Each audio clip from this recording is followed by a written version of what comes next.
Hi everyone, this is from SEBI IAS Academy. இன்னைக்கு நம்ம பாலிட்டியில் making of கான்ஸ்டியூஷனில் group 1 group 2 லெவலில் வந்து கொஞ்சம் கொஸ்டின்ஸ் வந்து டிஸ்கஸ் பண்ணலாம். ஸோ ஃபஸ்ட்டாக பார்த்தீங்க அப்படின்னா which among the following are true about the proposals for idea of constitution assembly. So இப்போது நம்ம நாடை வந்து இந்த கான்ஸ்டியூஷன் பேசிஸில் தான் ரூல் பண்ணிட்டு இருக்காங்க. ஸோ அந்த கான்ஸ்டியூஷனை எழுதுறதுக்காக கான்ஸ்டியூஷன் அசம்பிளி பார்த்தீங்க அப்படின்னா 1946 தான் பிரிட்டிஷ் இங்கே இருக்கும்போது ஏற்படுத்தி இருப்பாங்க. ஸோ அதற்கான ப்ரப்போசல்ஸை யாரெல்லாம் வந்து முன்மொழிஞ்சிருக்காங்க அப்படிங்கிறது தான் இந்த கொஸ்டின். ஃபஸ்ட்டு பார்த்தீங்க அப்படின்னா M N Roy in 1934 propose the idea of constitution assembly for India. So ஃபஸ்ட்டாக எம்என் ராய் தான் 1934 வந்து எங்களுக்கான கான்ஸ்டியூஷன் அசம்பிளியை வந்து ஏற்படுத்தி தாங்க அப்படின்னு கேட்டிருப்பாரு. ஸோ ஆப்ஷன் பார்த்தீங்கன்னா correct. In 1935 INC officially demanded constitution assembly. So INC அப்படின்னா இந்தியன் நேஷனல் காங்கிரஸ். ஸோ இவங்க வந்து 1935 தான் கேட்டிருப்பாங்க. ஸோ இந்த ஆப்ஷனும் correct. In 1939 Jawaharlal Nehru on behalf of INC propose the constitution assembly based on universal adult franchise. So Jawaharlal Nehru INC சார்பா யூனிவர்சல் அடல்ட் பிரான்சிஸ், அதாவது வயது வந்து ஒரு வாக்குரிமையின் அடிப்படையில் எங்களுக்கான அந்த கான்ஸ்டியூஷன் அசம்பிளி அமைக்க வேண்டும் தான் கேட்டிருப்பாரு. எந்த இயர்ல பார்த்தீங்கன்னா 1938. ஸோ 1938 ஹரிபுரி அப்படிங்கிற இடத்துல தான் ஐஎன்சி செக்ஷன் வந்து நடந்திருக்கும் குஜராத்தில். ஸோ அப்போ தான் கேட்டிருப்பாரு. அடுத்துதான் ஸோ இந்த ஆப்ஷன் பார்த்தீங்கன்னா ராங், ஏன்னா 1938 தான் கேட்டிருப்பாரு. அடுத்ததான் in 1940 INC passed resolution in their meeting for Nehru's proposal. So Nehru வந்து 1938 கேட்டிருப்பாரு. 1939 என்ன பண்ணியிருப்பாங்க அப்படின்னா நெக்ஸ்ட் நடக்கக்கூடிய அந்த ஐஎன்சி காங்கிரஸ் மீட்டிங்கில் வந்து ரெசல்யூஷன் பாஸ் பண்ணியிருப்பாங்க. ஸோ இது பார்த்தீங்க அப்படின்னா திரிபுரி மத்திய பிரதேஷில் தான் இந்த செக்ஷன் நடந்திருக்கும். ஸோ அப்போ தான் இந்த ரெசல்யூஷனை பாஸ் பண்ணியிருப்பாங்க 1939. So this option wrong, this option wrong. So answer A and B. So next question பார்த்தீங்க அப்படின்னா which among the following is true about the British government related to Constitution Assembly for India. So 1934 எங்களுக்கான constitution assembly வேணும்னு கேட்க ஆரம்பிச்சதுலேருந்து 1940 தான் முதல்ல August offer அப்படிங்கிறத British வந்து கொடுக்குறாங்க கான்ஸ்டியூஷன் அசம்பிளியை வந்து அமைக்கிறதுக்காக. எதற்காக அப்படின்னு பார்க்கும்போது செகண்ட் வேர்ல்டு வார் 1939 வந்து தொடங்கி இருக்கும். அதுக்காக இந்தியன்ஸினுடைய சப்போர்ட்காக தான் ஃபஸ்ட்டாக கொடுத்துருப்பாங்க இந்த ஆகஸ்ட் ஆஃபர். ஸோ இந்த டைமில் லார்டு லித்தின்கோ, ஸோ இவர் தான் இந்தியானுடைய வைஸ்ராயாக இருந்திருப்பாரு. இந்த option correct. In 1942 Stafford Cripps from cabinet of British give a draft proposal on framing independent constitution of. So 1942 மறுபடியும் இந்தியன்ஸுடைய சப்போர்ட்டருக்காக பிரிட்டிஷ் கேபினெட்டில் இருக்கக்கூடிய ஸ்டஃபோர்டு கிரிப்ஸ் வந்து இங்கே வந்திருப்பாரு. ஸோ அவர் வந்து வேர்ல்டு வார் முடிஞ்சதுக்கப்புறம் உங்களுக்கான அந்த கான்ஸ்டியூஷனை நாங்கள் வந்து தரோம் அப்படின்னு ஒரு டிராஃப்ட் ப்ரப்போசலை வந்து கொடுத்துருப்பாரு. So this option also correct. Cripps proposal was accepted by Muslim League and Congress. So இந்த கிரிப்ஸினுடைய ப்ரப்போசலை வந்து முஸ்லீம் லீக் அக்செப்ட் பண்ணியிருக்க மாட்டாங்க, ஏன்னா அவங்க தனிநாடு வேணும் அப்படின்னு அந்த டைமில் கேட்டிருந்திருப்பாங்க. ஸோ இந்த ஸ்டஃபோர்டு கிரிப்ஸினுடைய அந்த டிராஃப்ட்ல பார்த்தீங்கன்னா தனிநாடு அப்படிங்கிற எந்த இதுவும் இருந்திருக்காது, அதனால இவங்க அக்செப்ட் பண்ணியிருக்க மாட்டாங்க. அடுத்ததா in 1946 cabinet mission put a scheme for making constitution assembly in India. So அதுக்கப்புறமா பிரிட்டிஷ் வந்து 1949 பிரிட்டிஷ்ல இருந்து கேபினெட் மிஷன் இங்கே வந்திருப்பாங்க. அவங்க தான் உங்களுக்கான கான்ஸ்டியூஷனை நீங்கள் ஏற்படுத்துங்க அப்படின்னு ஒரு பிளானை வந்து போட்டு கொடுத்துருப்பாங்க. இப்போ இந்த ஆப்ஷன் வந்து கரெக்ட். ஸோ ஆன்சர் பார்த்தீங்கன்னா ஏ, பி அண்ட் டி. ஸோ அடுத்த question, who among the following are members of cabinet mission. So cabinet mission பார்த்தீங்க அப்படின்னா பிரிட்டிஷில் இருக்கக்கூடிய அந்த கேபினெட் மினிஸ்டர்ஸு. ஸோ இவங்க இங்கே வந்திருப்பாங்க. யாரெல்லாம் பார்த்தீங்க அப்படின்னா 1946 மார்ச் 24 இங்கே வந்திருப்பாங்க. So Lord Pethick Lawrence, sir Stafford Cripps, AV Alexander. So இவங்க 3 பேர் தான் அந்த கேபினெட் மிஷனில் இருக்கக்கூடியவர்கள். ஸோ லார்டு பெத்திக் லாரன்ஸ் பார்த்தீங்க அப்படின்னா இப்போ இந்தியாவுக்கான அந்த செக்ரட்டரி ஆஃப் ஸ்டேட் வந்து பிரிட்டிஷ்ல இருப்பாங்க. அவர் தான் யாருன்னு பார்த்தீங்கன்னா Lord Pethick Lawrence, Stafford Cripps, AV Alexander, இவங்க 3 பேரும்.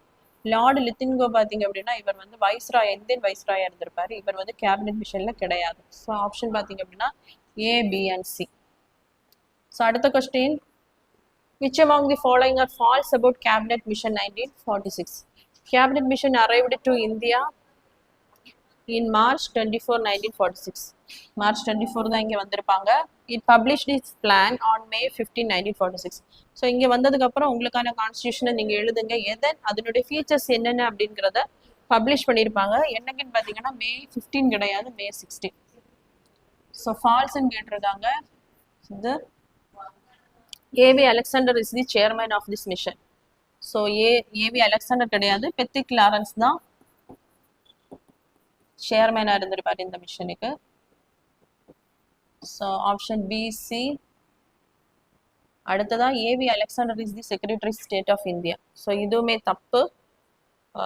யார் தான் இருந்திருப்பாருன்னா பெத்திக் லாரன்ஸ் தான் இருந்திருப்பாரு. ஸோ எது ஃபால்ஸ்ன்னு கேட்கும்போது பிசி அண்ட் டி. ஸோ இதுதான் ஃபால்ஸு.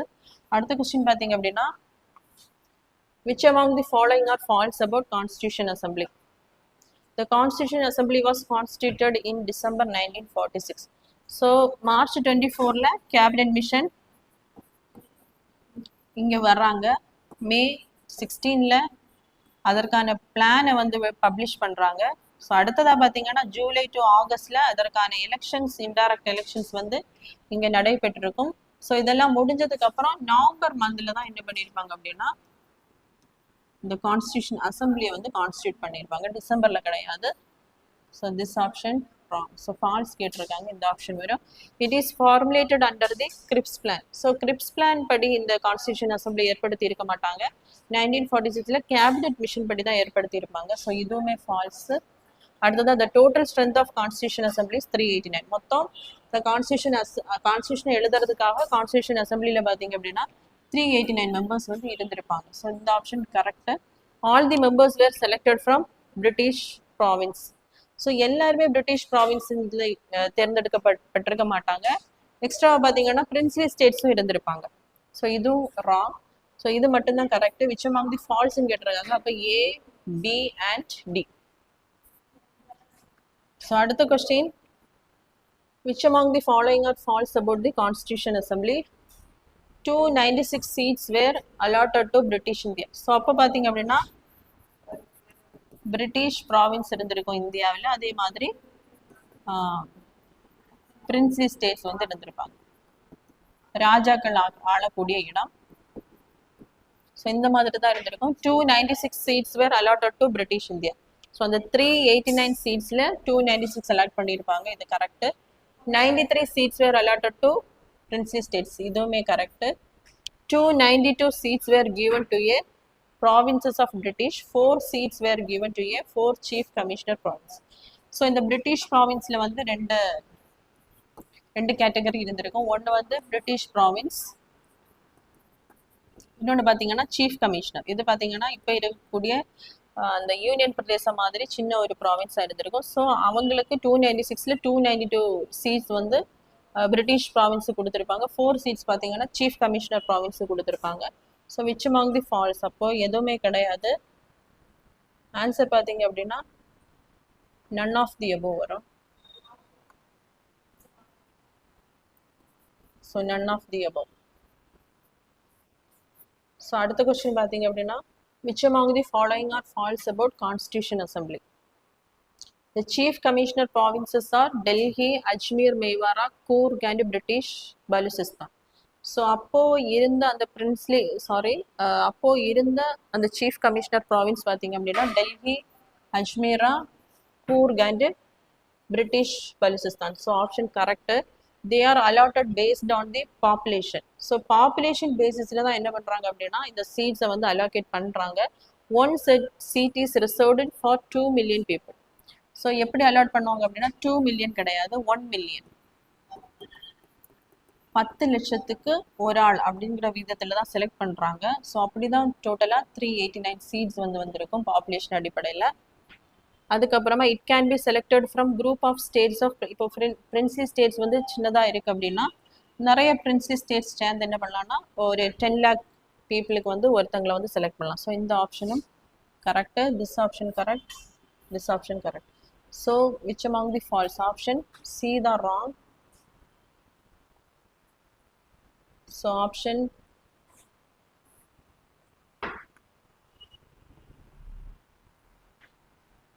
option C is பண்ணுவாங்க. ஸோ அடுத்தது பார்த்தீங்க அப்படின்னா which among the following are provinces of British India? So அந்த டைமில் இந்த கான்ஸ்டியூஷன் அசம்பிளியை வந்து ஏற்படுத்தும் போது பார்த்தீங்கன்னா மொத்தம் 11 ப்ராவின்ஸ் இருந்திருக்கும். Bengal, Bihar, so Madras, Bombay,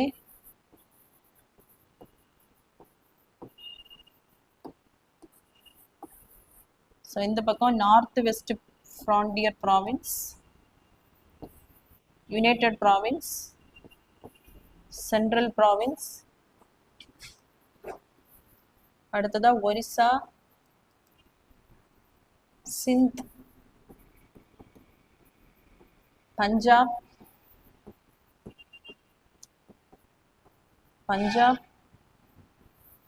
so Assam. North eastern states எல்லாமே அசாமில் இருந்திருக்கும்.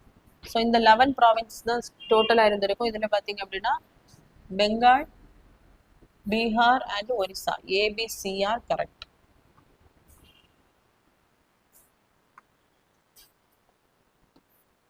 ஸோ அடுத்த question, which among the following are true about the plan of cabinet mission? So cabinet mission பார்த்தீங்கன்னா 1946 தான் இந்தியாவுக்கு வந்து வந்திருப்பாங்க. Seats were allocated to each British province among 3 communities, Muslim, Sikhs and general. So இந்த பேசிஸில் தான் என்ன பண்ணியிருப்பாங்க அப்படின்னா அந்த சீட்ஸை வந்து ரிசர்வ் பண்ணியிருப்பாங்க. There is communal electorate and voting is by majority votes. So communal எலக்டோரேட்னு சொல்லும்போது இப்போ முஸ்லீம்ஸுக்கு இவ்வளோ சீட்ஸ் அப்படின்னா அவங்க மட்டும்தான் அதில் கண்டஸ்ட் பண்ண முடியும். ஓட் பண்ணுறவங்களும் முஸ்லீம்ஸாக தான் இருக்க முடியும். ஸோ அந்த மாதிரி தான் கொண்டு வந்திருப்பாங்க. அதே நேரம் voting is by majority votes. So voting பார்த்தீங்க அப்படின்னா இப்போ நம்மளுடைய அந்த பிரசிடென்ஷியல் எலெக்ஷன் வந்து ப்ரொபோஷனல் ரெப்ரசன்டேஷனில் சூஸ் பண்ணுறாங்க இல்லையா, அந்த மெத்தடில் தான் கான்ஸ்டியூஷன் அசம்பிளி மெம்பர்ஸ் வந்து சூஸ் பண்ணியிருப்பாங்க.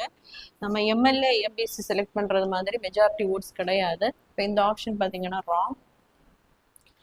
தி type of election is similar to province and princely states. So இதுவுமே ராங். பிரிட்டிஷ் ப்ராவின்சஸ்க்கு மட்டும்தான் என்ன பண்ணியிருப்பாங்கன்னா இன்டைரக்ட் எலெக்ஷன்.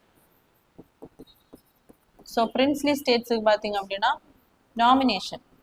ஸோ அந்த ஸ்டேட்டில் இருக்கக்கூடிய கிங் என்ன பண்ணலாம், நாமினேட் பண்ணலாம். ஸோ இதுவும் ரெண்டுமே ராங். ஆப்ஷன் ஏ மட்டும்தான் correct. So next, which among the following are true about Constitution Assembly? So option A, the Constitution Assembly partly elected and partly nominated. இது வந்து கரெக்ட் தான். ஏன்னா பிரிட்டிஷ் ப்ராவின்ஸில் வந்து இன்டைரக்ட் எலெக்ஷன், பிரிட்டிஷ் ப்ராவின்ஸில் indirect election. அதே நேரம் நம்ம பிரின்ஸ்லி ஸ்டேட்ஸில் பார்த்தீங்கன்னா நாமினேட்டட் மெத்தடில் தான் மெம்பர்ஸை சூஸ் பண்ணியிருப்பாங்க. இந்த option correct. The members were directly elected by the people. So direct election வந்து நடைபெற்றிருக்காது. பீப்புள் வந்து என்ன பண்ணுவாங்க அப்படின்னா ப்ரொவின்ஷியல் லெஜிஸ்லேச்சரில் இருக்கக்கூடிய மெம்பர்ஸை சூஸ் பண்ணுவாங்க. இவங்க தான் என்ன பண்ணுவாங்கன்னா indirect election by proportional representation மெத்தடில் வந்து இந்த 389 கான்ஸ்டியூஷன் அசம்பிளி மெம்பர்ஸை வந்து சூஸ் பண்ணியிருப்பாங்க. So this option wrong. The people elected the provincial legislature on based on limited franchise. So அந்த டைம் பார்த்தீங்க அப்படின்னா 1935 ஆக்ட் படி தான் ஓட்டுரிமை இருந்திருக்கும். எஜுகேஷன், டேக்ஸ் பே பண்ணுறவங்க, ப்ராப்பர்ட்டி, இந்த பேசிஸில் உள்ளவங்களுக்கு மட்டும்தான் ஓட்டிங் ரைட்ஸ் வந்து இருந்திருக்கும். ஸோ லிமிட்டட் ஃப்ரான்சஸ் அப்படின்னு சொல்லும்போது இது கரெக்ட் தான். The elections for Constitution Assembly was held in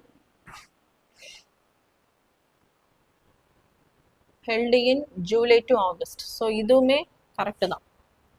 so cabinet mission வந்ததுக்கு அப்புறம் ஜூலை டு ஆகஸ்ட்லேருந்து அதற்கான எலெக்ஷன்ஸை வந்து கண்டக்ட் பண்ணியிருப்பாங்க.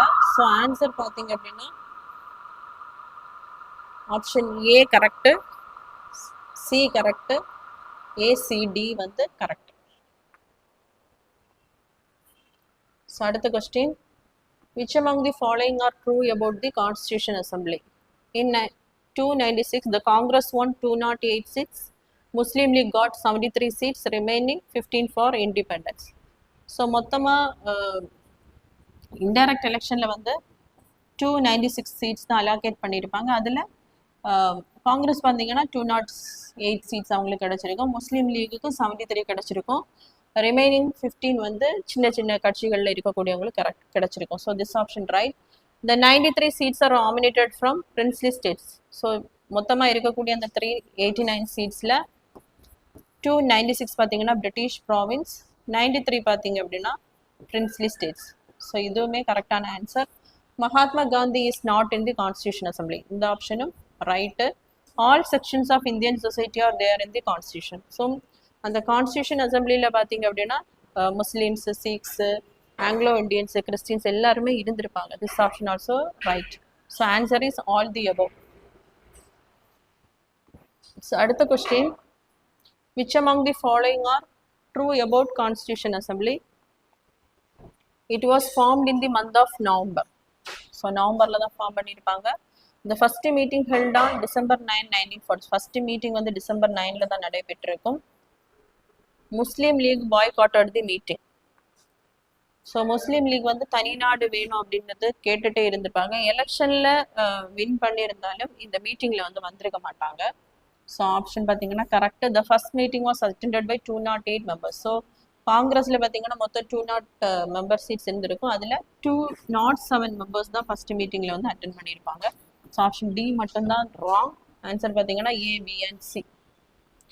ஸோ அடுத்த question, which among the following are true about Constitution Assembly?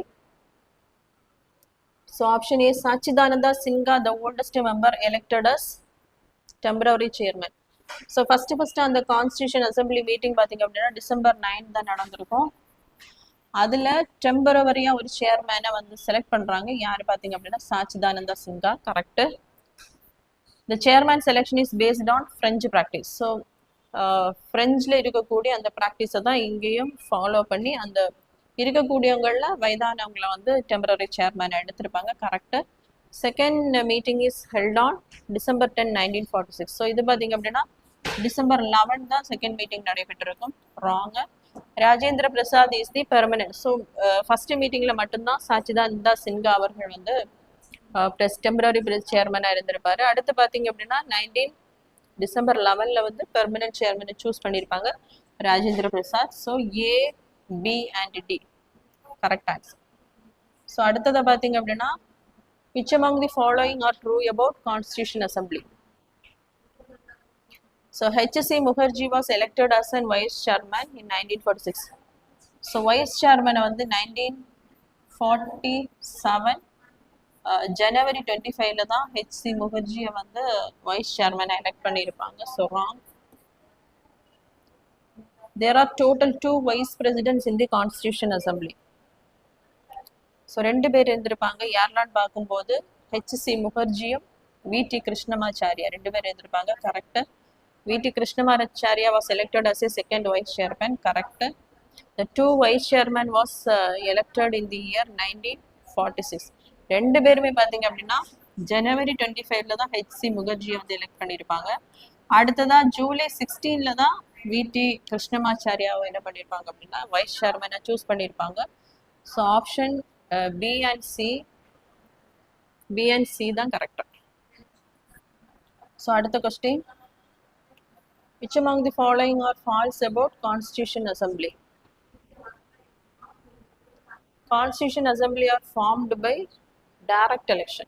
So direct election கிடையாது. மக்களால் டைரக்டாக தேர்ந்தெடுக்கப்பட்டிருக்க மாட்டாங்க. இன்டைரக்ட் எலெக்ஷன், அதாவது மக்கள் வந்து ப்ரொவின்ஷியல் லெஜிஸ்லேட்டர்ஸை தேர்ந்தெடுத்திருப்பாங்க. அவங்க தான் இன்டைரக்ட் மெத்தடில் வந்து இந்த கான்ஸ்டியூஷன் அசம்பிளி மெம்பர்ஸ் வந்து தேர்ந்தெடுத்திருப்பாங்க.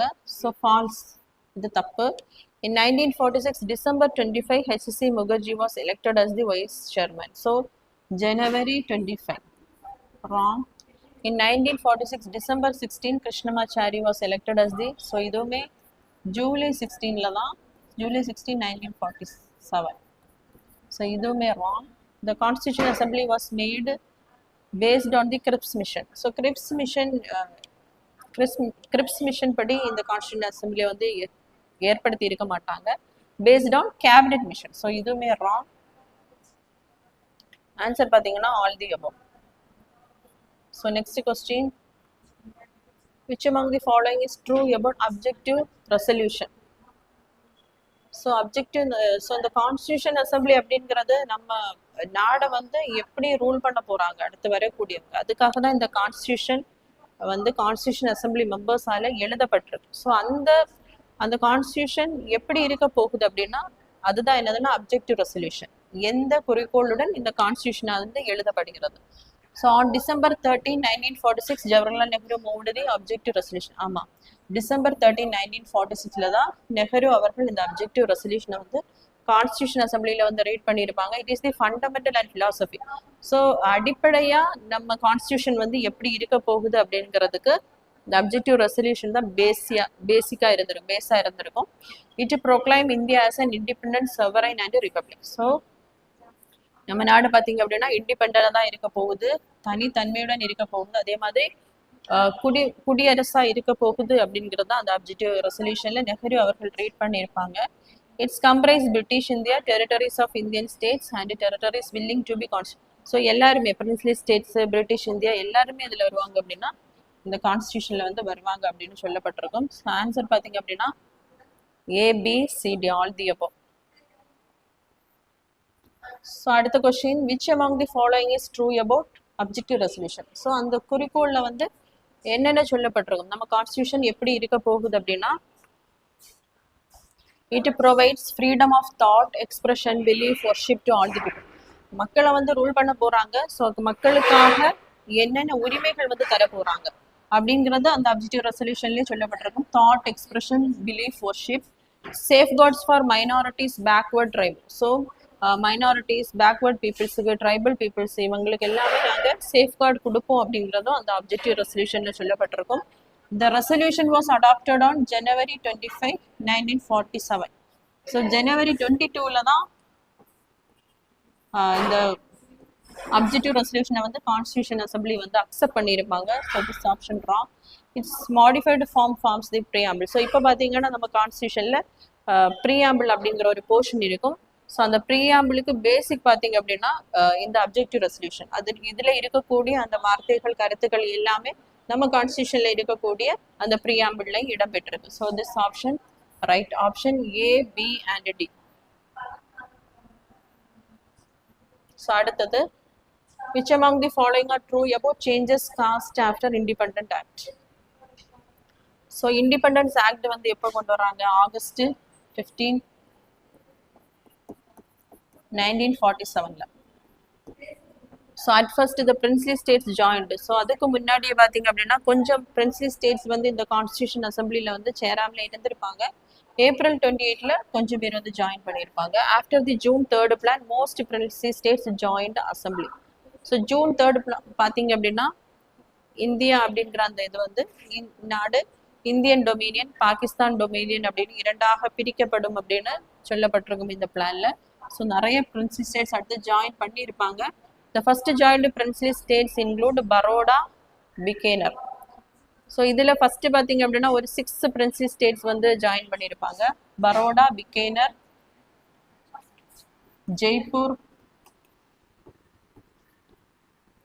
ரேவா,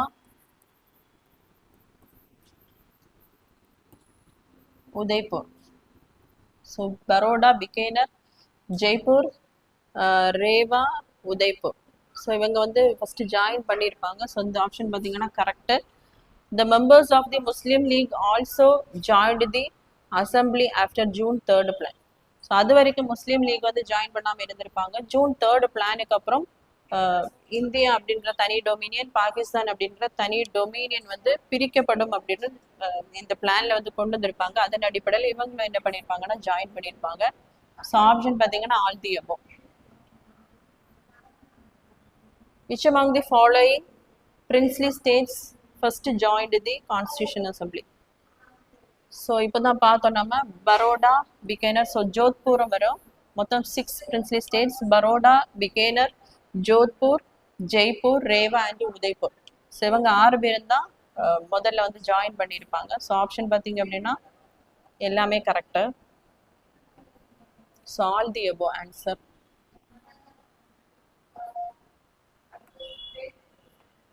ஸோ இது பார்த்தீங்கன்னா ABCD எல்லாமே வரும். So next question, Which among the following statements are true about the position of assembly after Indian Independence Act 1947? So 1947க்கு அப்புறம் இந்த கான்ஸ்டியூஷன் அசம்பிளினுடைய பொசிஷன், அதாவது 1946ல் பிரிட்டிஷ் இங்கே இருக்கும்போது தான் இந்த கான்ஸ்டியூஷன் அசம்பிளி வந்து ஏற்படுத்துகிறாங்க. இண்டிபெண்டன்ஸ் ஆக்ட் 1947 ஆகஸ்ட் 15க்கு அப்புறம் பார்த்தீங்க அப்படின்னா பிரிட்டிஷ் இங்கேருந்து போயிருப்பாங்க. அப்போது என்னென்ன தன்மைகள் அந்த அசம்பிளிக்கு கிடைக்குது அப்படிங்கிறதா. It became a sovereign body frame any constitution. ஆமாம், அதுக்கு முன்னாடி பிரிட்டிஷ் இங்கே இருந்திருப்பாங்க. ஸோ இவங்க அவங்களுக்கு பிடிச்ச எந்த கான்ஸ்டியூஷனை வேணாலும் கொண்டு வரலாம். It act as both legislative body. So இந்த இண்டிபெண்டன்ஸ் ஆக்டுக்கு முன்னாடி பிரிட்டிஷ் இங்கே இருந்திருப்பாங்க. அப்போ ஏதாவது ரூல்ஸ் அண்ட் ரெகுலேஷன்ஸ் கொண்டு வரணும்னா அவங்க தான் நமக்கான சட்டத்தை வந்து கொண்டு வந்துட்டு இருந்தாங்க. அப்போ பார்த்தீங்கன்னா நமக்கான கான்ஸ்டியூஷனை எழுதுறதுக்காக கான்ஸ்டியூஷன் அசம்பிளியாக மட்டும்தான் இருந்திருக்கும். ஸோ இண்டிபெண்டன்ஸ் ஆக்டுக்கு அப்புறம் பார்த்தீங்கன்னா பிரிட்டிஷ் இங்கேருந்து போயிருப்பாங்க. ஸோ சட்டம் இயக்கக்கூடிய ஒரு பாடியாகவும், ஸோ இப்போ இருக்கக்கூடிய பார்லமெண்ட் நம்மளுடைய சட்டம் இயக்குறாங்க இல்லையா, அதே மாதிரி முதலாக இந்த கான்ஸ்டியூஷன் அசம்பிளி தான் லெஜிஸ்லேட்டிவ் பாடியாக கன்வெர்ட் ஆயிருக்கும். இந்த legislative and constitution assembly can perform on same day. So இந்த கான்ஸ்டியூஷன் அசம்பிளி தான் ரெண்டு வேலையுமே பண்ணியிருப்பாங்க. ஸோ லெஜிஸ்லேட்டிவ் பர்பஸுக்காக தனி நாள் வந்து கூட வேண்டும். கான்ஸ்டியூஷன் அசம்பிளி கான்ஸ்டியூஷன் எழுதுறதுக்காக தனித்தனி நாள். இப்போ சேம் டே கிடையாது, wrong. It became the first parliament of India. ஆமாம், சட்டம் கொண்டு வரக்கூடியது தான் பார்லமெண்ட் அப்படின்னு சொல்லக்கூடியது. ஸோ அந்த டைமில் பார்த்தீங்க அப்படின்னா கான்ஸ்டியூஷன் அசம்பிளி தான் அதற்கான பாராளுமன்றமா இருந்திருக்கும். ஆன்சர் பார்த்தீங்க அப்படின்னா A, B and D. Thank you.